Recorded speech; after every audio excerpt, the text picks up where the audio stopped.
क्रमांक 14 है, यदि करनी 3 कोष्टक के अंदर 10 140 अंश माइनस 10 110 अंश दिया हुआ है और इसके बराबर में दिया हुआ है के कोष्टक के अंदर 1 प्लस 10 140 अंश 10 110 अंश, तब दर्शाइए कि के बराबर 1।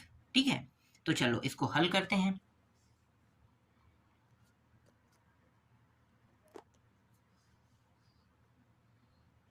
हम जानते हैं कि 10a माइनस बी, इसका सूत्र क्या होता है? 10a माइनस है तो यहाँ भी माइनस रहेगा 10b, फिर 1 माइनस 10a इंटू 10b। ये सूत्र आप लोगों को पता है, ठीक है, इसलिए हम जानते हैं कि हम लोग लिख रहे हैं ना। अब मैं क्या करूँगा, यहाँ पे जो a दिया है ना उसके जगह पे मैं 140 अंश रखूँगा, ठीक है, और ये जो b है ना इसके जगह पे मैं 110 अंश रखूँगा।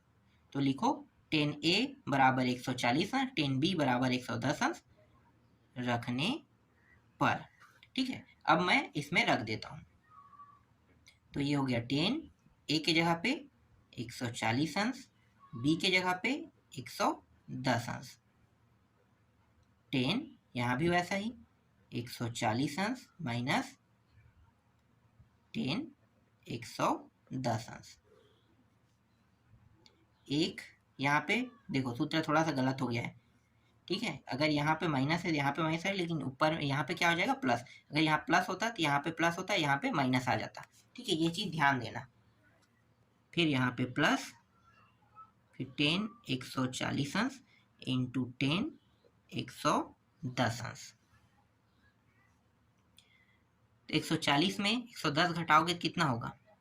10 30 अंश बस रहेगा ना, और ये हो जाएगा 10 140 अंश और ये 10 110 अंश, 1 प्लस 10 140 अंश इंटू 10 110 अंश।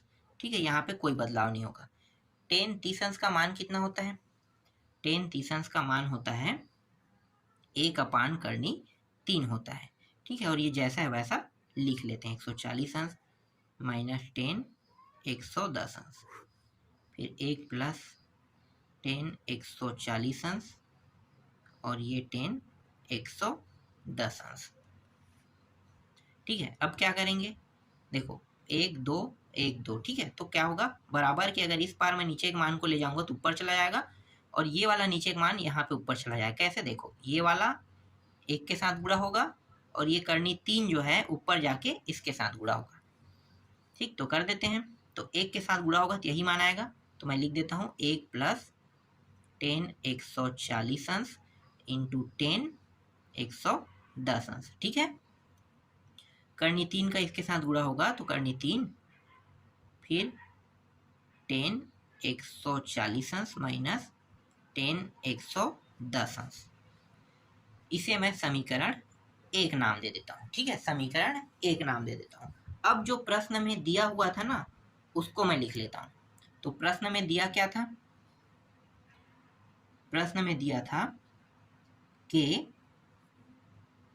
1 प्लस 10 140 अंश और 10 110 अंश ये दिया हुआ था। ठीक है, इस तरीके से, और दूसरे साइड में मैं 10 140 अंश जो दिया था उसको मैं लिख लेता हूँ और ये 10 110 अंश, इसको मैं दूसरा समीकरण नाम देता हूँ। ये प्रश्न से मैंने लिया है और इसको मैंने सूत्र से लिया है। ठीक है, सूत्र को जब मैं हल किया, जब मैंने सूत्र को हल किया तो ये मान मुझे प्राप्त हुआ और ये जो है ये पहले से प्रश्न में दिया हुआ था। ठीक है, करना क्या है, करना है समीकरण 2 में समीकरण 1 को भाग दे देना है। तो लिखो समीकरण 2 में समीकरण 1 का भाग करने पर। ठीक है, समीकरण 2 को देखो और समीकरण 1 को देखो, तो ये बराबर के इस साइड है, इसको हम क्या कहते हैं, ये मान और ये मान लेफ्ट हैंड साइड है और ये क्या है, राइट हैंड साइड है। तो लेफ्ट हैंड साइड के साथ भाग होगा और राइट हैंड साइड के साथ भाग होगा। तो समीकरण 2 कौन है? ये है। इसमें इसको भाग देंगे तो देखो 1 प्लस प्लस 10 140 इंटू 10 110 दोनों सेम है। ठीक है, तो ये दोनों सेम होने के कारण कट जाएगा, भाग चला जाएगा। ठीक है, ये इसको भाग करेगा तो ये पूरा पूरा क्या कट जाएगा, तो बचेगा क्या? सिर्फ k बचेगा। अब यहाँ पे देखो ये दोनों तो सेम टू सेम है, तो ये एक दूसरे से भाग चला जाएगा। कितने बार जाएगा? एक बार। तो यहाँ भी बचेगा क्या? एक बचेगा। और k बराबर हमें क्या लाना था? एक लाना था। तो यही हमारा क्या है? प्रश्न का उत्तर है। 15वां प्रश्न है 10a प्लस 10b बराबर a और cot a plus cot b बराबर b, तब दर्शाइए कि cot a प्लस b बराबर 1/a माइनस 1/b। हमें क्या करके लाना है? सिद्ध करके लाना है। ठीक है, तो इससे पहले तो कुछ प्रश्न दिए हुए हैं, कुछ मान दिए हुए हैं ना, उनको पहले हल करके छोटा करेंगे, फिर अंत में cot a प्लस b के जगह पे हम क्या करेंगे? रखेंगे। ठीक है, चलो मैं आपको बताता हूँ कैसे हल करना है। तो जो दिया है पहले हम उसको लिख लेते हैं। दिया है 10a प्लस 10b। ठीक है, 10a प्लस 10b, जहाँ पे 10a प्लस 10b रहेगा उसके जगह पे हमें a रखना है, और cot a plus cot b जहाँ पे रहेगा उसके स्थान पे हमें रखना है b रखना है। ठीक है, या हम इसे सिंपल कर लेते हैं। ठीक है, सिंपल कैसे?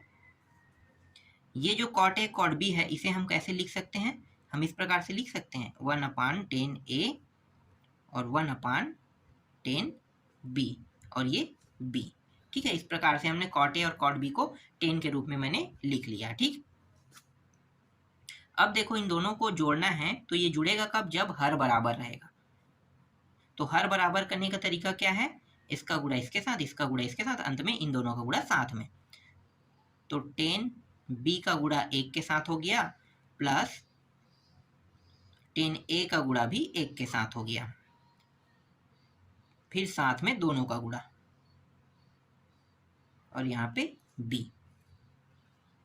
10a और 10b का मान कितना रख सकते हैं? देखो 10a प्लस 10b का मान 1 रख सकते हैं ना, तो मैं यहाँ पे रख देता हूँ। तो ये दोनों प्लस में है तो इसका मान क्या आ जाएगा? a आ जाएगा। देख लो, ये भी प्लस में है, ये भी प्लस में, इसलिए डायरेक्ट हम 10a प्लस 10b के जगह पे 1 रख दिए, है ना। फिर 10a इंटू 10b बराबर ये रहा b। ये a, इस b को मैं यहाँ पे ले आता हूँ नीचे में इसके साइड, और ये जो मान नीचे में उसको मैं उस साइड में ले जाता हूँ, तो ये ऊपर चला जाएगा।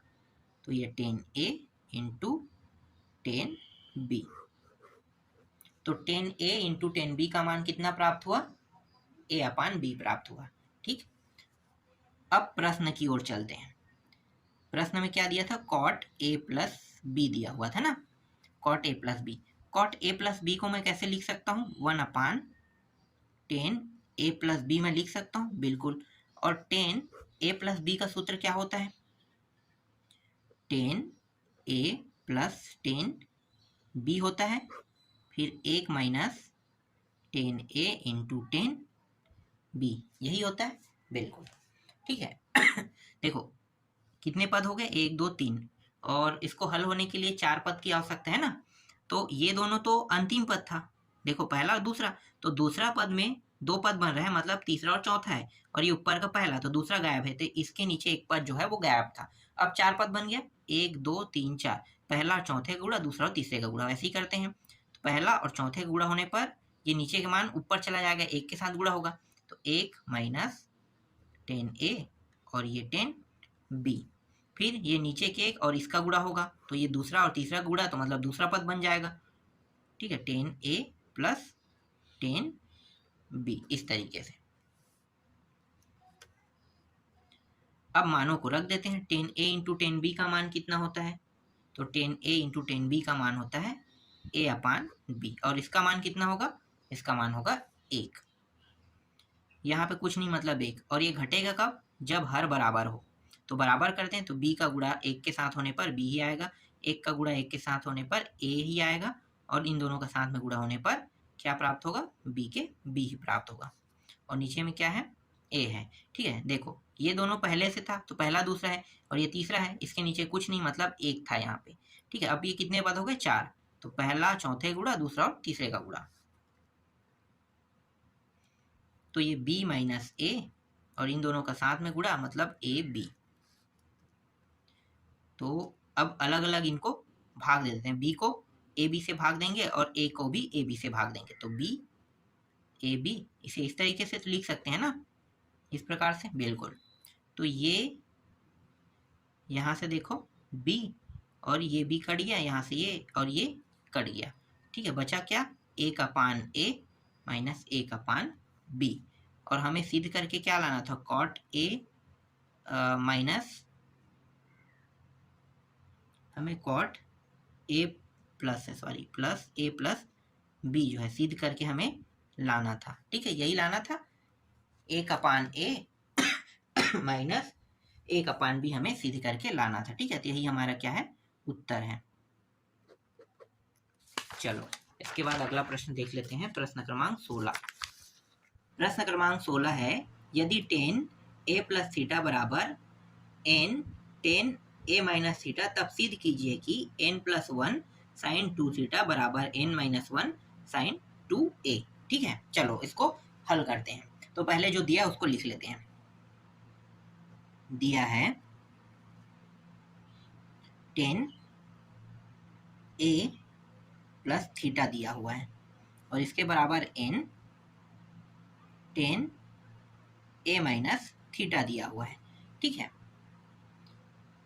इसको लिख कैसे सकते हैं? और तो देखो टेन a प्लस थीटा और टेन, ये जो मान है इसको मैं नीचे ला सकता हूँ। बिल्कुल, इस साइड में, इस साइड लाऊंगा लेफ्ट हैंड साइड, तो ये गुणा के रूप में, इसलिए ये नीचे आ जाएगा ना। तो टेन a माइनस थीटा ऐसा मैं लिख सकता हूँ और इसके बराबर में n है। ठीक, अब यहाँ पे मैं एक सूत्र यूज करने वाला हूँ, मतलब एक नियम लागू करने वाला हूँ। तो उस नियम को मैं बता देता हूँ। यहाँ पे मैं नियम लगाने वाला हूँ योगांतरानुपात, अनुपात नियम। ठीक है, इस नियम का हम उपयोग करेंगे। ये नियम क्या होता है तो मैं अभी आपको बता देता हूँ। ठीक है, ऊपर में मान क्या दिया है? टेन a प्लस थीटा दिया है, तो मैं यहाँ पे लिखूंगा टेन a प्लस थीटा। ठीक है, अब यही मान जो ऊपर में दिया है वो नीचे में भी आएगा, नीचे में भी इसी को ही लिखेंगे, टेन a प्लस थीटा। ठीक है, इस तरीके से। फिर यहाँ पे ऊपर में प्लस लगा देंगे और नीचे में माइनस। देखो ये जो मान है ऊपर नीचे में आएगा, ऊपर का मान है ऊपर नीचे दोनों में लिखेंगे आगे में। ठीक है, ऊपर में प्लस नीचे में माइनस। फिर ये जो मान है इसको इन दोनों के पीछे में लिख देंगे। अब टेन a माइनस थीटा और यहाँ पे भी a माइनस थीटा। ठीक है, योगांतरानुपात का नियम है ये। सेम वैसा ही n के साथ भी होगा। n ये ऊपर में था, ठीक है, तो नीचे में भी आ जाएगा। और यहाँ पे कुछ नहीं, देखो यहाँ पे कुछ नहीं मतलब क्या था? एक था ना, कुछ नहीं मतलब एक। तो ऊपर का n ऊपर में भी रहेगा, नीचे में भी रहेगा। फिर प्लस यहाँ पे लगा, देखो वैसे यहाँ पे माइनस लगा, माइनस। नीचे में क्या है? एक, तो ये एक और यहाँ भी एक। ये है योगांतरानुपात। समझ में आया कौन सा नियम है? योगांतरानुपात। तो योगांतरानुपात अब समझ में आ गया होगा। देखो इससे समझ में नहीं आया होगा तो इससे तो समझ में आ गया ना। चलो अब आगे हल करते हैं। अब ये जो टेन है इसको मैं कैसे और लिख सकता हूँ? टेन को मैं लिख सकता हूँ साइन a प्लस थीटा और कॉस a प्लस थीटा में लिख सकता हूँ। इसी तरीके से इस वाले टेन को भी लिखेंगे, तो इसको भी मैं लिख लेता हूँ sine a minus theta upon cos a minus theta. नीचे वाले को भी मैं वैसा ही करूँगा जैसे बाकियों के साथ कर रहा हूँ। तो sine a plus theta, a plus theta minus sine a minus theta, और ये साइन है कॉस है ना, a माइनस थीटा। ठीक है, और इसके बराबर में है n प्लस 1 और n माइनस 1। ठीक, यहाँ तक समझ में आ गया। देखो अब ये दोनों जुड़ेगा कब? जुड़ेगा तब ना जब नीचे के मान जो है वो सेम हो।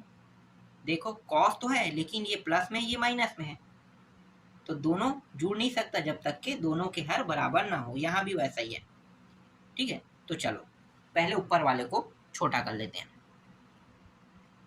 तो ये हो जाएगा साइन के साथ इसका गुणा ना, तो साइन ए प्लस थीटा मैं पहले लिखूंगा, फिर गुणा हो रहा है कॉस ए माइनस थीटा का, फिर यहाँ पे प्लस है, प्लस लगा दो, फिर साइन ए माइनस थीटा, फिर इस वाले का गुणा हो जाएगा कॉस ए प्लस थीटा का, और नीचे में इन दोनों का गुणा हो जाएगा ना, तो cos A plus theta cos A minus theta.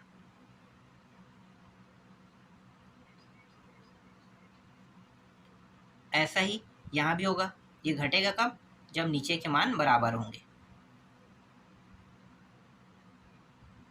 तो ये और ये, तो ये हो गया sign A plus theta cos A minus theta, फिर माइनस साइन ए माइनस थीटा, फिर ये जो है नीचे का मान क्या है कॉस ए प्लस थीटा, फिर इन दोनों का साथ में गुणा, तो कॉस ए प्लस थीटा और फिर कॉस ए माइनस थीटा।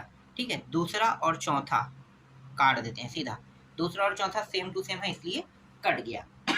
ठीक है, अब बचा क्या है, हमारे पास ये और हमारे पास ये बचा है, पर ये सूत्र है और ये भी सूत्र है ना, तो सूत्र के रूप में लिख लेते हैं, ज़्यादा अच्छा रहेगा। ठीक, और इसके बराबर में मान क्या है इसको भी लिख लेते हैं। चलो, इसके बराबर में था n+1 और n-1। ठीक, इसके बराबर में है।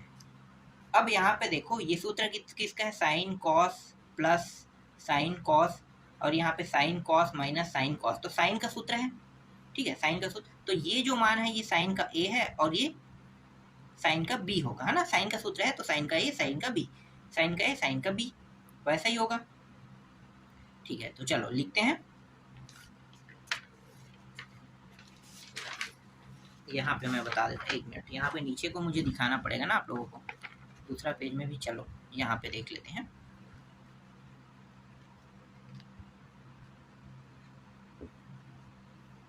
देखो ये होगा, साइन के सूत्र में होता है साइन, बड़ा कोष्ठक ले लेते हैं, ये ए है, तो अब छोटा कोष्ठक के अंदर लिखेंगे ए प्लस थीटा। ठीक है, और यहाँ पे क्या लगा है प्लस, तो प्लस लगा दोगे, फिर ये है ए माइनस थीटा, फिर इस तरीके से बंद करो। यहाँ पे भी साइन का ही ये भी सूत्र है, और ये ए का मान है ए प्लस थीटा, फिर यहाँ पे क्या लगा है माइनस ना, ए माइनस थीटा, इस तरीके से, फिर n+1 n-1, इस प्रकार से हो गया। अब उसको दिखाने की जरूरत नहीं है, बस अब इसको हल करेंगे।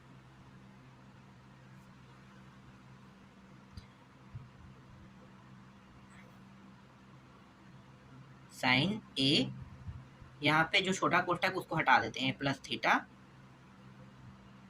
फिर प्लस ए माइनस थीटा। ठीक है, इस तरीके से यहाँ भी वैसे ही करेंगे, ए प्लस थीटा, माइनस के अंदर गुणा माइनस ए हो जाएगा, और जो माइनस में वो प्लस में हो जाएगा। ठीक है, सिर्फ माइनस वाले के साथ ही होता है, बाकी के साथ ऐसा हम नहीं करते हैं। अब यहाँ पे देखो, थीटा और थीटा प्लस माइनस होने के कारण कट गया, ए और ए प्लस माइनस होने के कारण कट गया, तो ऊपर वाले में बचा क्या, साइन 2a बचा, और नीचे वाले के साथ साइन 2 थीटा बचा, n+1 और n-1। ठीक है, यहाँ तक आपको पूरा समझ में आ गया होगा। ठीक, ये नीचे के मान को मैं ऊपर ले जाऊंगा तो इसके साथ गुणा होगा, और ये नीचे के मान इसके साथ गुणा होगा, तो ये हो जाएगा साइन 2a, ठीक है, n-1 और n+1 साइन 2 थीटा, और यही मुझे क्या करके लाना था, सिद्ध करके लाना था। ठीक है, तो यही मुझे सिद्ध करके लाना था, तो ये भी क्या हुआ, सिद्ध हुआ। ठीक, समझ में आया, इसको जमा के लिख लेना, इस वाले मान को इस पार, इस वाले मान को इस पार लिख लोगे तो तो ये जमा के भी आप लिख सकते हो, और इस तरीके से लिखोगे तो आपको क्या करना है, बस सिद्ध हुआ कह के लिख देना है। तो इस तरीके से मैंने 14, 15 और 16 तक के प्रश्नों का उत्तर मैंने आप लोगों को दे दिया। बस कुछ ही प्रश्न और बचे हैं, उनका भी मैं जल्द से जल्द आप लोगों को सॉल्यूशन दे दूंगा।